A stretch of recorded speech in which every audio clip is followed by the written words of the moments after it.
Доброго вечора, шановні колеги. Як я обіцяла цієї п'ятниці, в нас був технічний дзвінок з Лорі Енн Перлман перед нашим вебінаром, який відбудеться 30 жовтня, з вікарної травматизації. У мене є декілька питань до Лорі, які мені дуже цікаві були, і я сподіваюся, вас вони теж зацікавлять. Тож, в неї великий досвід роботи з травмою. І, як я вже писала в своїх багатьох анонсах про наш вебінар, Лорі є винахідницею терміну вікарна травматизація. Мені дуже цікаво було дізнатися, як вона дійшла до розуміння цього. Тож, Оксана, будь ласка, перекладіть моє питання Лорі. Як вона дійшла до розуміння і кристалізації цього терміну вікарна травматизація? Could you please tell us how you arrived at coining this term of vicarious traumatization? In the late 1980s, my colleagues and I founded a private trauma-focused organization, the Traumatic Stress Institute.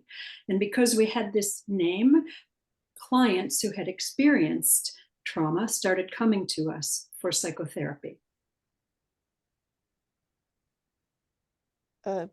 В кінці 80-х років мої колеги заснували центр, який працював з пацієнтами з травматизацією, і тому через те, що наші пацієнти довідались про це, то вони почали приходити до нас зі своїми травмами. We were seeing a lot of people who, for psychotherapy, who had all sorts of terrible things happen: childhood abuse, war trauma, domestic violence. І ми приймали багатьох людей, які мали дуже важкі психологічні проблеми: дитяча травма, домашнє насильство, травма війни. Now, I'm a person who has always loved the winter holidays in the US.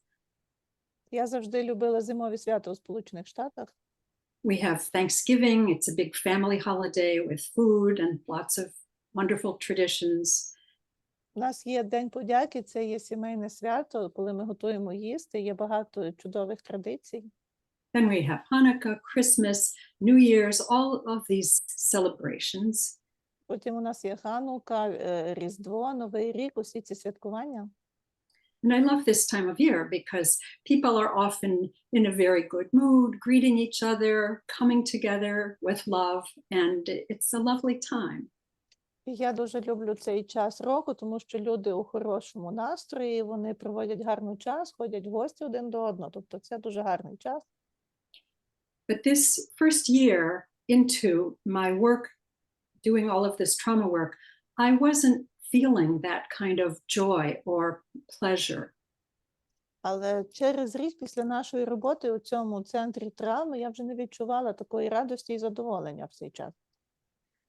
I didn't think I was depressed, but something was not right. Я не думаю, що в мене була депресія, але щось було не так.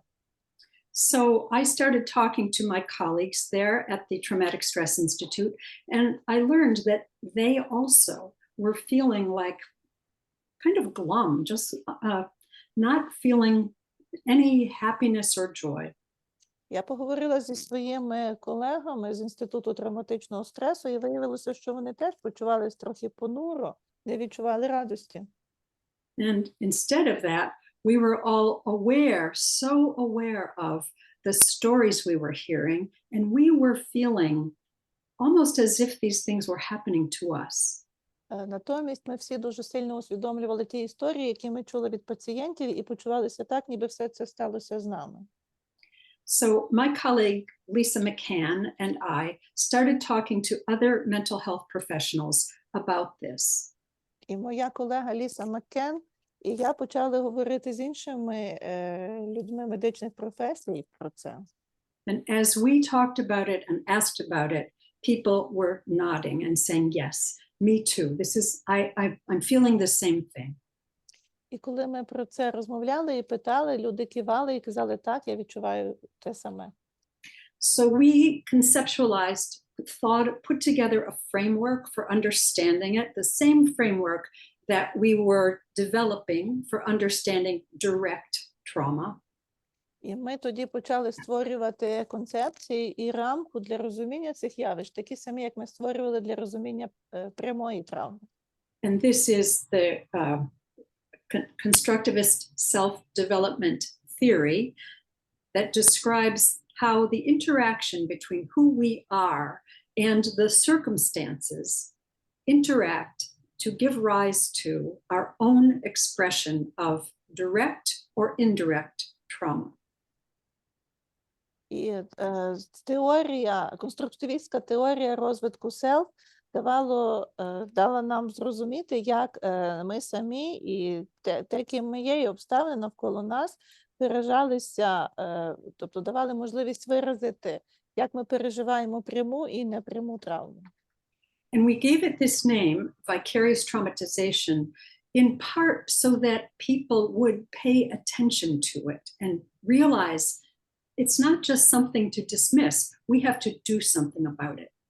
І ми назвали це поняття вікарною травматизацією частково для того, щоб люди звернули на неї увагу і не відкидали її, не ігнорували, а подумали, що можна з цим зробити. So this is how it came about. Так я винайшла це поняття.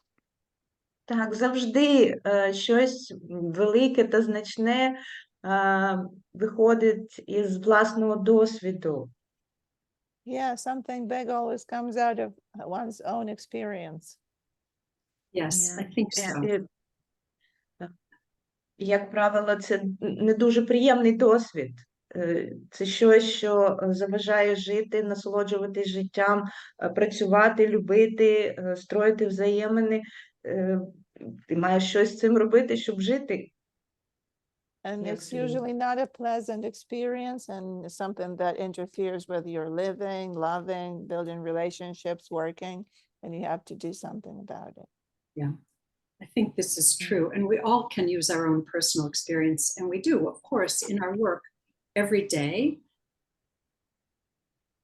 Так, звичайно, і ми всі можемо використовувати власний наш досвід, і ми так і робимо щодня. But we have to be conscious of using it constructively when we are doing clinical work. Але ми повинні свідомі бути того, щоб використовувати цей досвід конструктивно у нашій клінічній роботі. Тому ми і запроваджуємо цей вебінар. This is why we're making this webinar come true. Щоб Yes. допомогти нашим спеціалістам йти далі цим шляхом. To help our professionals to follow that road further. Yes. Що ж, я, мабуть, поставлю наступне питання, яке мене дуже цікавить, про яке Лорі написала в своїй короткій біографії до вебінару. Це про її досвід роботи в Руанді. Ви, певно, знаєте, що там не так давно, в 80-х, якщо я не помиляюсь, годах, відбувалися жахливі події. То був геноцид одного племені Хуту проти племені Туці. І Лорі працювала там, і я хочу розпитати її про цей досвід, тому що це, мені здається, дуже цікава частина життя. There was another question that I was really interested in asking you, because you wrote in your bio that you were working in Rwanda in the aftermath of the genocide that happened there between the two peoples of Rwanda at that time in the 90s of last century. So could you please share about your experience while working there? Yes. My husband, who is a genocide scholar, and I worked together there over about 10 years. We were invited by a Rwandan government official to come and help. And we first went there in 1999, and we saw that people were very traumatized. Мій чоловік експерт з геноцидів, і нас туди запросили офіційні особи Руанди, особи з уряду, і ми там провели більше 10 років. Перше ми туди приїхали в 99-му році, і ми побачили наслідки геноциду, побачили, наскільки травмованими були люди. And there was also a strong need to understand how could such a thing have happened. І також була велика потреба зрозуміти, як щось таке могло взагалі трапитися. So we initially met with, let me just step back. It's very much like your situation in Ukraine. It was not only individuals who were traumatized. The whole society was traumatized. І тут я трошки відійду в бік. Тут ситуація була в дечому подібна до вашої ситуації в Україні, що не були травмовані лише окремі люди, травмовано було усе суспільство. So in the beginning, we offered workshops for social service providers. You know, there were NGOs, local, national NGOs there. І спочатку ми запровадили воркшопи для надавачів соціальних послуг. Там були місцеві неурядові організації. And for journalists, for community leaders, anybody who invited us, we put on these workshops. І також туди ми запрошували журналістів і лідерів громад, тобто всіх тих, хто запрошували нас, ми запрошували до цих воркшопів. And we talked about, Irvin, my husband, talked about the origins and prevention of group violence, and I talked about psychological trauma and recovery. І мій чоловік Ірвін говорив про походження та запобігання груповому насильству, а я говорила про травму і роботу з нею. And then at some point, these government people asked us, could we make this information more widely available to the whole population? І тоді урядовці запитали нас, чи могли б ми зробити цю інформацію більш доступною для ширшої популяції. So we decided to create radio programs, educational radio programs. І тоді ми вирішили започаткувати освітні радіопередачі. We invited a producer who lives in the Netherlands to join us. І ми запросили продюсера з Нідерландів працювати з нами. And he put together a team of primarily Rwandans, but also some international people. І він створив команду переважно з руандійців, але також з іноземців. And we developed a series of soap operas that have embedded in them messages about these topics, the origins and prevention of violence, and trauma and recovery.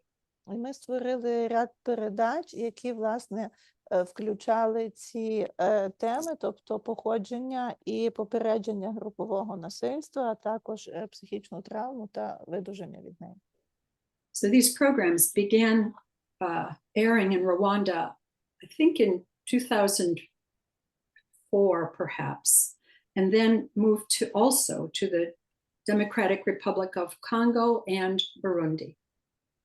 І ці програми почали виходити по радіо у Руанді, здається, в 2004 році, а також після цього вони виходили також у Демократичній Республіці Конго і в Бурунді. The Rwandans created the content, wrote the scripts, they had professional actors playing the parts. І там були такі своєрідні п'єси, коли руандійці створювали цей контент, писали сценарії, і їхні актори грали ці ролі. And we helped them weave in the psychological content, the academic material. І ми допомагали їм вплітати у ці сценки психологічний контент просвітній. And these programs are still running today in Rwanda and Burundi. І ці програми все ще виходять по радіо і в Руанді, і в Бурунді.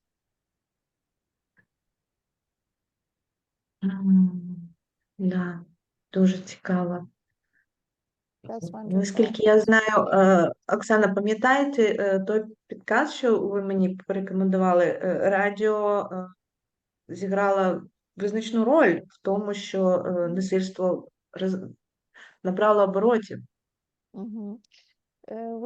We learned about the genocide in Rwanda, that radio had played a major part in the genocide itself. Yes, this is part of why we wanted to use the radio, actually. І це частково саме тому ми хотіли використовувати радіо. Because it was Yeah. used as a weapon, really, for telling the people, go kill your neighbors on this day. So we wanted Yeah. to use the radio as a movement toward healing and recovery. Тому що Yes, тоді yes. радіо використовувалося як зброя, і по ньому казали, йди і вбий свого сусіда, і тому ми хотіли використати його як джерело зцілення. It's radio is also can be used to build community, because everybody at that time in the early 2000s and maybe into the mid 2000s, most people did not have television in Rwanda. І також радіо допомагало гуртувати спільноти, тому що у тих роках 2000-х до середини десь 2000-х років небагато людей у Рwanді насправді мали телебачення. And not every household had a radio. So people gathered in the villages to listen together. And this is actually an important part of recovery, building community. І навіть не кожен мав радіоприймач, і люди у селах збиралися разом, щоб послухати передачі. Тобто радіо таким чином сприяло теж згуртуванню спільнот.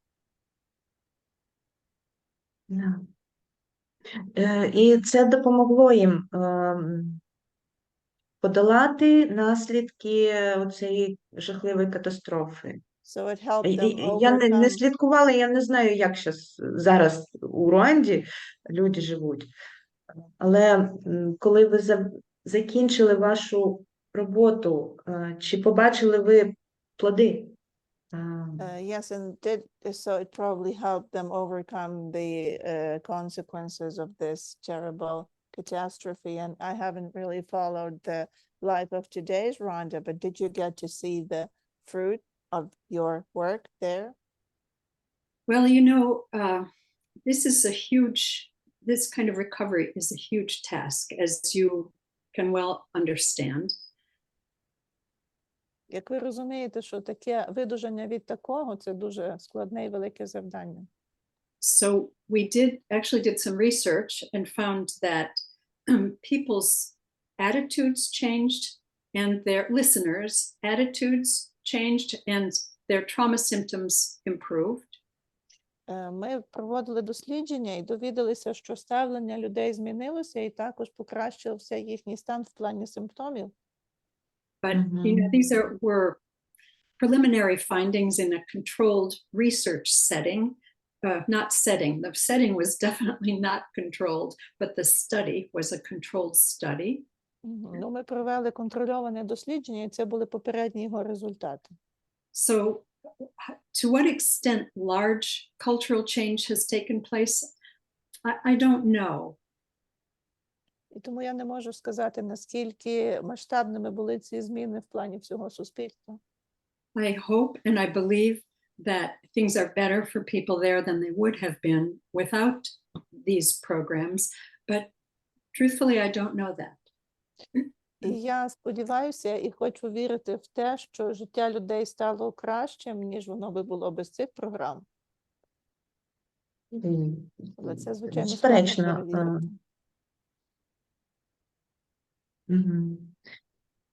Дякую, Лорі. Дуже Thank you. дякую за ваші відповіді. Закінчимо на цьому. Колеги, ми чекаємо на вас 30 жовтня о 15 годині за Києвом на вебінарі, який проведе Лорі Енн Перлман для нас, для всіх, з вікарної травматизації. У нас буде 3 години, ви отримаєте теоретичні знання і плануємо деякі практичні вправи і обговорення досвіду. Мгм. Thank you.